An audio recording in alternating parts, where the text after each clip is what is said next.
Ladies and gentlemen, welcome back to Emerald City Sports, the podcast. Your boy's got his mic back, so hopefully the audio is better and hopefully there are no technical difficulties this time. But, with the way things go, it's probably going to happen again. But we'll just roll with the punches. Alright, Josh, there's a lot of stuff to get to because we're in that time of season again where sports is finally coming back to life. We've got more than one sport to worry about. So let's jump right in with the team that has the spotlight in Seattle right now. That is the Seattle Mariners. The last time we recorded, Josh, the Mariners had choked away their lead. Things were looking really, really grim. But after that, they started to come back a little bit. Started winning series. Their players were hitting better. I mean, a lot of things were starting to go well. Besides some bumps here and there, just like yesterday's game. But Josh, overall, I mean, the Mariners have been improving much better than what we were expecting like 2-3 weeks ago. So how do you feel about the Mariners these past few weeks? Honestly, okay. But I feel like there's a much more potential to go far than it was last time. Though, to be fair, we've actually slipped away in our 1.5 games behind the Astros instead of being dead even 3 weeks ago, the last time we recorded this podcast. So there was a little bit of a downfall, and that's because we've been losing games. We've been choking games against the Tigers at home, and now we're starting to do that this week. Already losing 15-1 against the Detroit Tigers. With George Kirby on the mound. That's honestly not good. But I think the reason why we've gained so much potential is because of the moves we made at that trade deadline and how they've already panned out over about 2 weeks now after the trade deadline. Andy Arozarena has been hitting .296 instead of .210 that he has over there in Tampa Bay in 16 games. Justin Turner's actually slipped 30 points on his batting average, hitting 222 with the Mariners. But also Victor Robles completing that last outfield spot. Julio's coming back, so we got that triple threat in Arozarena, Julio, Robles in that outfield. He's hitting 284 after in 44 games with the Mariners, and it just feels so much energy within this team that could actually win games, and including sweeping the Mets on Sunday Night Baseball. Yeah, some of these acquisitions have really helped the Mariners. I mean, Arozarena, great move. I mean, I could just tell walking around down here, seeing the people, like the baseball fans down here, they were not happy waking up to Arozarena being gone from their team. And then, like you said, Victor Robles has just been awesome on this team. I mean, he's like a great guy to have on your team. He seems very energetic, very excited, and yeah, he's definitely going to be a great part of that trio out there in the outfield with Arozarena and Julio. And then Justin Turner, doing his thing. Like you said, he did drop 30 points, but it's okay. I mean, I feel like at least this team is making moves at the deadline, something that they've been lacking in the last few years. I mean, the Mariners fans were just so tired of seeing like, oh my gosh, when are they going to make a move? Where is the move? And it just never came. But this year, Dipoto just kind of went out there and finally did some stuff. So that really did help the Mariners. Like, even though we've been losing some games in very ugly fashion, I feel like, and even though we're 1.5 games behind, I still feel like there's a very good chance at a wild card spot right there if we don't get the division. But, there's still a month and a half left of baseball, so still time to see if we can catch up back and take the AL West. But for now, I mean, yeah, like you said, Josh, this team's got a lot of potential. There's a very good chance we can sneak back into the wild card with this very energetic roster. Like you said, Josh, rough game with George Kirby only going 3.2 innings and us losing 15-1 to the Tigers. But besides that fiasco of George Kirby, how do you feel about this pitching rotation in these past few weeks? The pitching rotation actually has been pretty locked down these couple of weeks. I do not have any stats to back it up in front of me.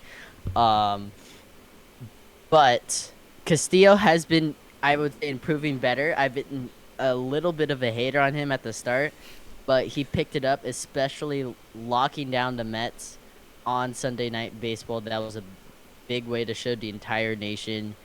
In our first appearance on ESPN Since Seattle, 2001, right? over 2006 against the White Sox. So 18 years. And we beat them like 10-1 or something. And part of that was, because of Castillo and the starting rotation. Yeah. I mean, like you said, Josh, we were kind of Castillo haters at the start of the season, but yeah, he's definitely shown why they put him in that number one hole to start the season. He's been getting closer and closer back to old Castillo form, so that's been nice to see. After this series with the Tigers, you have a 3-game series with the Pirates, and then 3 games with the Dodgers. Josh, what are you looking for in these next 2 series against these NL teams? Well, we're on the road against these NL teams. We're going to be facing off against Mr. Paul Skeens, who's an all-star after just being called up this year. And then the Dodgers are always going to be heavy. I mean, Ohtani, Bellinger, Betts, a great pitching rotation.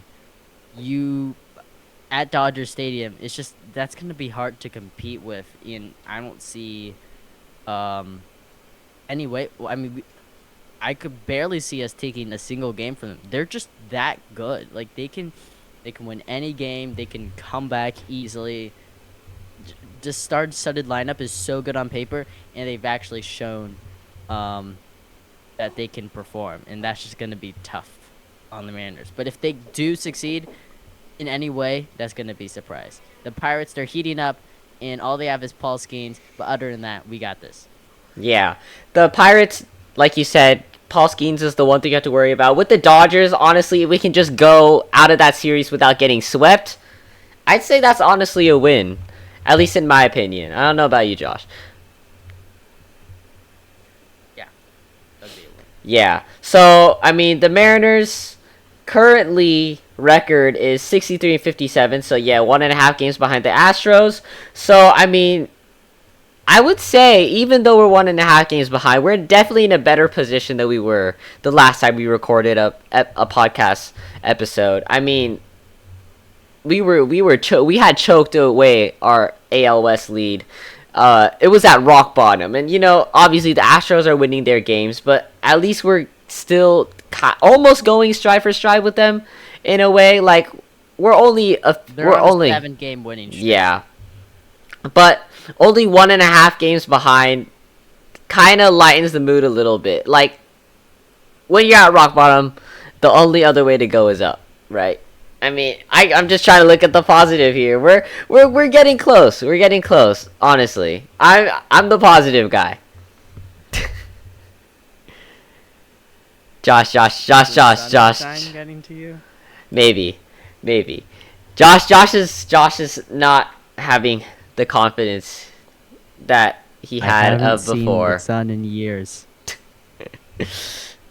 All right. So, with the Mariners still in the spotlight, there's a team that's going to have the spotlight soon in about a month or so, and that is the Seattle Seahawks. They have finished their first preseason game. And Josh, obviously, like, preseason is preseason. We shouldn't care that much. But when your defense only holds the Chargers to 3 points, I mean, you gotta be a little hyped about that, right? Even though it's preseason.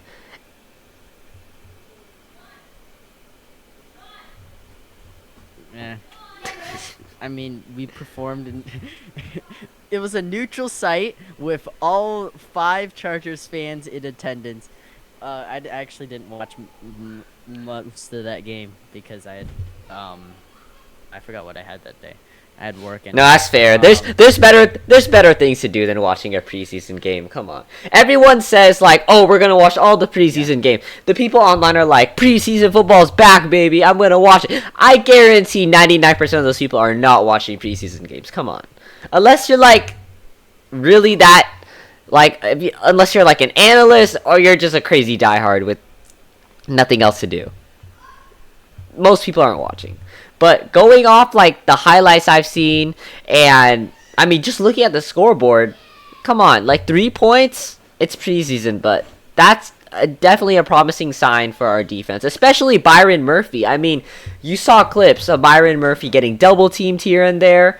I mean, it was like seeing Aaron Donald again. We all saw Aaron Donald get double teamed back in the day. To see Byron Murphy being double teamed and still making plays and still applying pressure, definitely promising. If he could just, stay away from off-field issues, we'll have a good defense. We'll have a good defense. Josh, I mean, just from seeing what you saw from Byron Murphy, those little bits during that game, how did you feel about our first round draft pick? pretty good. I mean, he got one solo tackle. That was his only statistic of the day. He helps put away these "we can't stop the run" allegations from last year. As you said, he was able to plug the holes, um, get the stop. I mean, the Chargers' running game isn't that great, and their offensive line. Yeah, you can all make these things. It's a preseason game, um, but there was some flashes, obviously, though. We'll see because the ramp up is going to be quick. There's only two more preseason games left. There's only three because of the extended one. So we'll see how he has to quickly adjust to these better and better offensive lines as we head into the season. Yeah, two more preseason games left. So you have a game at the Titans and then a game at home against the Browns. So after that, it's time to lock in for the regular season. So it's going to be exciting to see what the rookies can do, especially Byron Murphy. I mean, the potential of this guy is insane, and obviously expectations are going to be high for him. We'll see how he can adjust to, playing with the actual first stringers and how he can be able to keep up, especially against like pro and at some points all pro offensive linemen. Along with the first preseason game, we also saw the first 5 fights of the season for the Seahawks. So at training camp, things got a little heated between the players. I mean, there was like a fight between Trey Brown and Jake Bobo, and then DK Metcalf threw a helmet at Trey Brown, and then everything just went into chaos, and it all unfolded on NFL Network in the background of an interview. So, a great look for the Seahawks, but Mike McDonald went to the press conference after, and he was like, I like the feistiness of this team. Look, feistiness is great, but like when you get fighting, that might be taking a little too far. But at the end of the day, I guess let the players play. We'll see. We'll see what McDonald is thinking with this. Josh, how did you feel seeing all those fights? Honestly, I thought it was fine because we've seen fights in previous years that really haven't led to anything. I mean, always that one news article that's like, oh my gosh, they're actually saying something like, oh, they're fighting the locker room, things are gonna get tense or whatever, someone's gonna get fired. It never happens. It never happens. I mean, it could be blamed. I mean, I don't think we knew the true cause of that, but it could have been whatever the drill could have been. It could have been competitive. It could be something about the new installation of Mike McDonald, and how he's whipping him into shape. Because as you know, like the Baltimore Ravens have a like 10 a little bit quicker than you usually do if you want to like start this streak with the Seahawks, which I mean it's starting to happen. We got one game down pretty easily. But yeah, it's not gonna shape up into anything. Yeah, at first I saw like 5 fights at Seahawks training camp, and I was like, oh shoot, what is going on? But then I also remembered like there's been fights happening every day for other teams at their own training camp. So it's just honestly probably a lot of competitiveness and just trying to fight for that job, earn your spot on the roster, and it's just coming over to blows when you're going out there and doing drills. So it's just in the players' minds. They're just out there trying to fight for their spot on the roster, and emotions will get high eventually. So yeah, you're right, Josh. Nothing too crazy to worry about. And honestly, if the team is feisty, I like that. Just bring that out to the field once the regular season starts also. Let's go over to the Olympics, Josh. So, Wait. One last thing. On the topic of football, former Michigan. we do need to talk about that. Washington Huskies. Okay, Josh. J.J. McCarthy will miss the season after suffering a season-ending knee injury. Congratulations to the future NFL top 100 player who played 0 snaps but is somehow going to be ranked into the top 100. If McCarthy actually ends up at 100, I would actually laugh. Like, that's just the NFL trolling at that point. But yeah, brutal. That's brutal for the Vikings. I mean, that's your first round rookie QB. Now you're stuck with what, Sam Darnold or something? I mean, Justin Jefferson is maybe don't pick him first round in fantasy this year. That's all I gotta say. I mean, it's brutal for the Vikings. It has not been a good past few couple months for them. So, yeah, McCarthy being gone, a complete blow to the Vikings, which sucks. I mean, to be out for the season before your rookie year even starts has got to be a huge blow for him. But, you know, he can use that as motivation for him to come back. And, heck, the redemption arc would honestly be insane. I'm not even going to lie. Well, at the end of the day, easy win for the Seahawks, as the Vikings will face against the Seahawks late in the season. But yeah, let's move on to the Olympics, Martin. Hopefully, you know, this Seahawks team, it's gonna be unpredictable. We'll see how we do. Yeah, let's get to the Olympics here, Josh. You and I made a couple of predictions last episode. One of them fell flat on its face, and that was us predicting that the U.S. men's basketball team would not win the gold medal at the Olympics. You know, it was close. It was close. We were almost right, but you know, they clutched up in the end. Stephen Curry, greatest point guard of all time. Let's just keep her there. Greatest point guard of all time, Stephen Curry, and it's no debate after these Olympics. I mean, absolutely insane performance from him in the most clutch of moments. I mean, that last three-pointer in the final was absolutely insane. He was just dribbling around, he threw it up, and still nothing but net. Insanity. Josh, how did you feel watching that U.S. team? It was amazing, and I think I'm just gonna say for the record that my prediction that the U.S. Men's team was gonna lose, it was all part of a plan, go for the reverse jinx kind of thing. Yeah, it ended up working. 13-point comeback against Serbia in the semifinals. Curry put up 30-plus points. LeBron, I think, put up like a triple-double. Like Captain America. But we came... Yeah, Captain America. And then that France game was crazy. I mean, you had to play against Victor Wembanyama, and in that Curry shot with LeBron and another guy wide open on the other side of the arc there, and Curry just threw it up, and just created a special moment there. That was absolutely insane. And then the night afterwards, absolutely cold. I mean, I won't be surprised if they ban Curry from France from now on. I mean, he's public enemy number... Okay, maybe public enemy number 2. Public enemy number 1 is probably Joel Embiid. Yeah. So, speaking of Joel Embiid, by the way, that was hilarious. I love how when he got his gold medal, the arena was booing him, and he just like... He did that, and the whole team was doing that, like, boo us more, boo us more. That was hilarious. He just enjoyed playing the villain in that moment, and I absolutely loved it. That was hilarious. Yeah, U.S. team absolutely insane. I mean, these were the Avengers, but it also is really crazy how close the games were. I mean, Serbia, like you said, had a 13-point lead at one point, and France gave them a run for their money until the very end. So this really does show how much the world has evolved in basketball. And so 2028 will be a very interesting year. I mean, a lot of these Avengers will likely not play again. So it will be interesting to see how the competition ramps up in Los Angeles 4 years from now. Meanwhile, other predictions. Josh, any other predictions that you had? I don't think so. All right. No. Let's go to the track. Oh my gosh, the track was absolutely insane.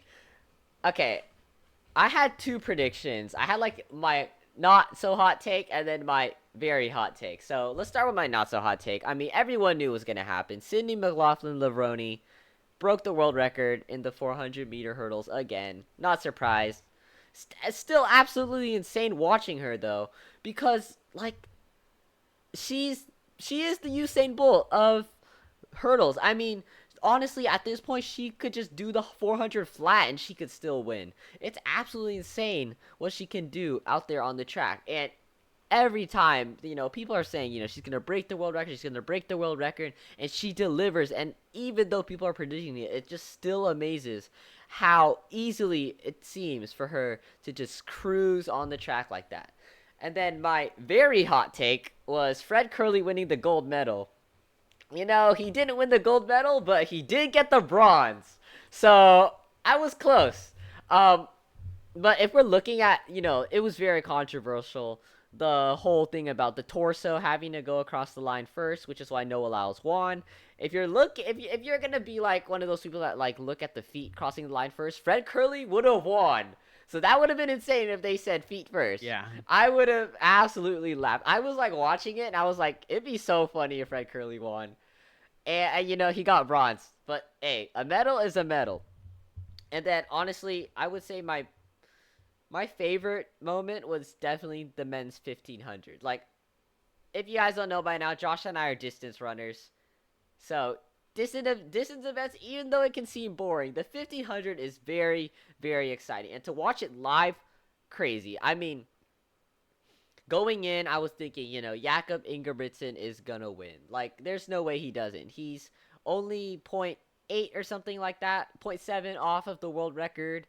He's gonna go out hot, and I don't think anyone's gonna catch up to him. But Vincent, my brother, told me, I think Cole Hawker could win, and I told him, I don't, I think he has a shot, but only if he's within striking distance with 200 meters to go, and that is exactly what happened during the race. With 200 meters to go, Cole Hawker was right there with Ingebrigtsen and rival Josh Kerr. So I saw him and I was like, wow, maybe he does have a shot. And then he gets stopped. Like, Ingebrigtsen tries to box him in and he slows down a little. I'm like, he's cooked. There's no way he's going to outkick them now. And then with 50 meters to go, he just has the craziest kicker. There's like no words to explain it. It's absolute. All I can say is absolutely insane to watch live. I mean, America blew up. U.S. distance running is so back. You've got Cole Hawker, and then you have Grant Fisher, who got bronze in both the 5,000 and the 10,000. So, yeah, USA distance running is so back, baby. It's beautiful to see. It's beautiful to see. Um, Josh, I think we might need to talk about breakdancing in the Olympics, though.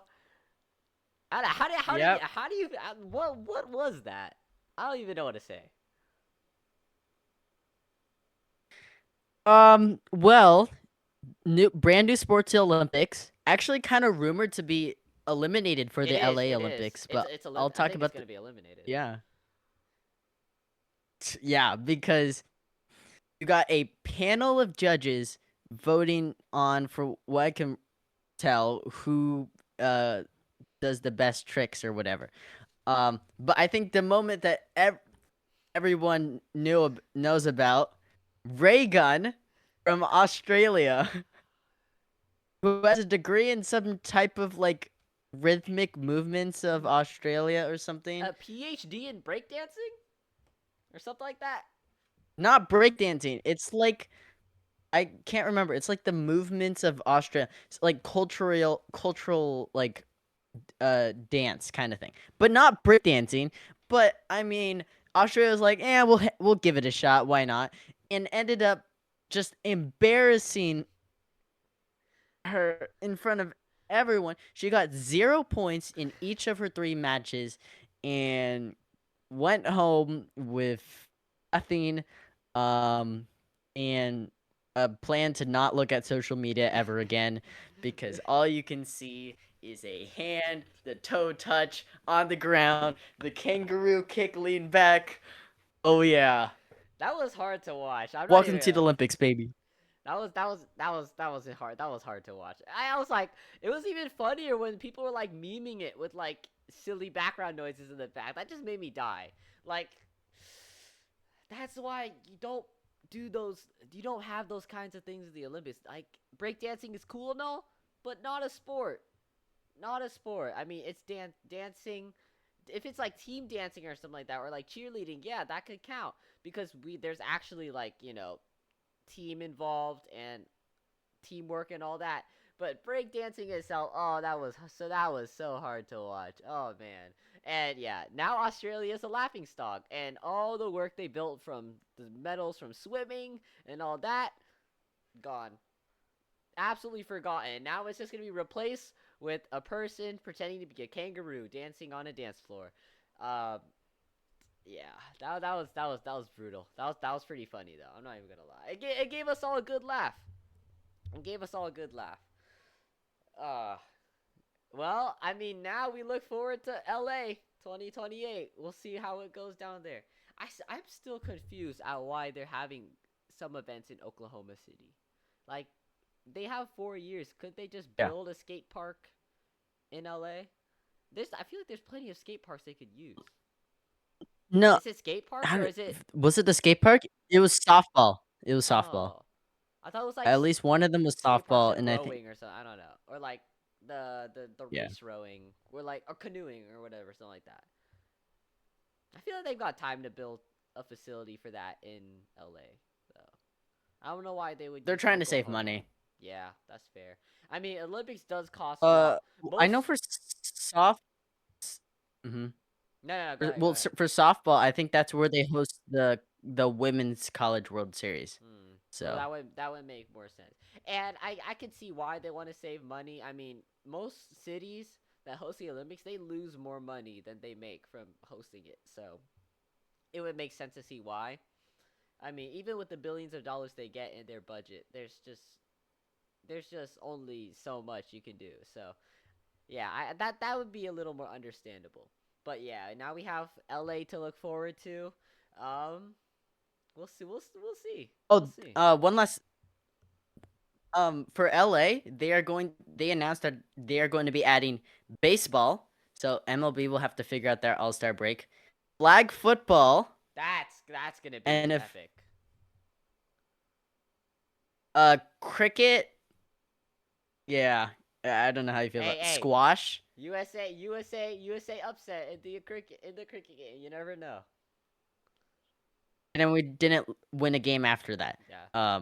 But and then one last thing about sports is they are rumored to remove boxing out of the Olympics, so Oh. Logan Paul or Jake Paul won't be able to get their shot. Interesting. Yeah. So LA, 4 years away. Definitely gonna be exciting to see how all that goes. It's gonna be cool. We'll see what they do to represent LA. I mean, there's a lot of bad things that happen in LA, but if you figure out a way to twist that and make it look nice, we'll see. So definitely gonna be exciting to see the Olympics in 4 years. Oh, how did we get through talking about the Olympics without talking about Noah Lyles?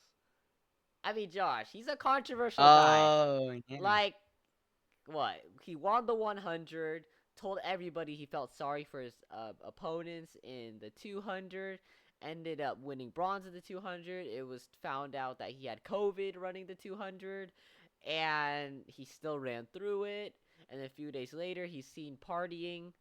Like, this guy is a controversial. And then on top of that, his whole world champions of what thing and his beef with the NBA and all that. I mean, Josh, what did you think of Noah Lyles at the Olympics? Well, when you run with a Dragon Ball Z card at the Olympic qualifiers, uh, you don't expect much from the guy. I mean, yes, running through COVID, that's his choice, and obviously is probably the reason why he didn't win gold in that event. Um, but yeah, the COVID was leaked by his mom on NBC, which was sad.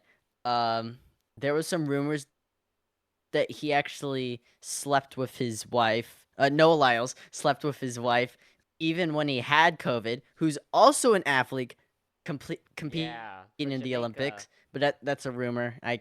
Not official. Um, but yeah, I mean, crazy things, crazy guy. Uh, Dragon Ball Z. That's the Olympics.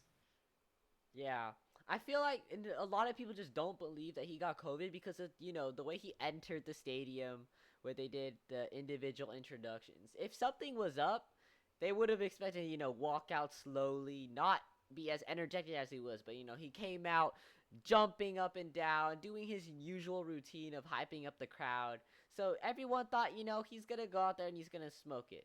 And then, he runs a 19.7 something again, just like a flashback of Tokyo. And everyone obviously was quick to jump on him because he's such a controversial figure. And, honestly, stuff like that, Usain Bolt said it himself, is good for the sport. I mean, track needs some outlandish figures in there to, like, garner some more attention. That's exactly what Noah Lyles is doing. Um, I will definitely believe that he got COVID in the 200 before the 200 though, because I mean he was at his peak with winning the 100, and he was already running so well in the 200 earlier in the year. So I would say something is definitely up for the 200, or else he would have easily won. Like there's no way he didn't go into that race with something. Um, and if he didn't have anything, that would just be a shocker to me. But yeah, definitely a controversial guy, controversial figure. Josh, anything else you want to add before we wrap up this episode? Nope. All right, now that will wrap up episode for Emerald City Sports, the podcast. Thank you for listening, you guys. Make sure to like, subscribe, comment, all of that.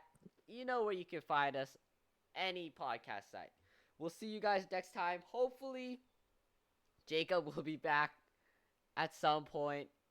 Um, and 3 months, 4 months. and by then, maybe the Mariners will be back in the front for the AL West. Dreamers can dream. And then, we got the Seahawks coming up soon. So, definitely going to be exciting. We will keep you guys up. Okay, we can't keep you guys up to date if we, make an episode every like 4 weeks. But we will be coming back with our analysis, our opinions of it. So stay tuned. We'll see you guys next time, whatever that may be. But stay tuned to Seattle Sports. I know I am all the way over here in the 2025. East Coast. We'll see you guys later.